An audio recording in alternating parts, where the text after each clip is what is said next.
एका गावात एका माणसाचा मृत्यू झाला। तिरडी तयार करून लोक ती अंत्ययात्रा घेऊन स्मशानभूमीकडे जाऊ लागले। तोच एक व्यक्ती तिथे आली आणि तिरडी धरणाऱ्यापैकी एकाचा पाय धरून ओरडू लागला की मेलेला मनुष्य माझे 15 लाख रुपये देणे आहे। जोपर्यंत माझे कर्ज मला परत नाही मिळत तोपर्यंत अंत्यसंस्कार करू नाही देणार। जमलेले सर्व लोक चाललेला तमाशा बघू लागले। तेवढ्यात मृत व्यक्तीची मुले बोलू लागली की आमच्या वडिलांनी कधी आम्हाला या कर्जाच्या बाबत सांगितले नाही, त्यामुळे आम्ही हे कर्ज नाही देणार। तेव्हा मृत व्यक्तीचे भाऊ बोलले की मुले जबाबदारी नाही घेत तर आम्ही पण देऊ शकत नाही। आता सगळे उभे राहिले व याने तर प्रेत यात्रा अडवलेली।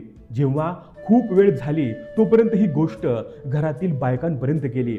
ही गोष्ट जेव्हा मृत व्यक्तीच्या एकुलत्या एक मुलीला कळाली तेव्हा तात्काळ तिने आपले दागिने व घरातील ठेवलेले किमती वस्तू, पैसे इत्यादी त्या माणसाकडे पाठवल्या आणि सांगितले की हे सर्व विकून त्याचे पैसे तुमच्याकडे ठेवा, पण माझ्या वडिलांची प्रेत यात्रा थांबवू नका।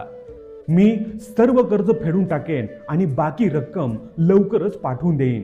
आता तो माणूस उभा राहिला व सर्व उपस्थित लोकांना बोलू लागला की खरे पाहता गोष्ट अशी आहे की मेलेल्या माणसाकडून 15 लाख येणे नाही तर उलट मी त्याला देणे आहे, परंतु मी याच्या वारसदारांना ओळखत नव्हतो म्हणून मी हा खेळ खेळला।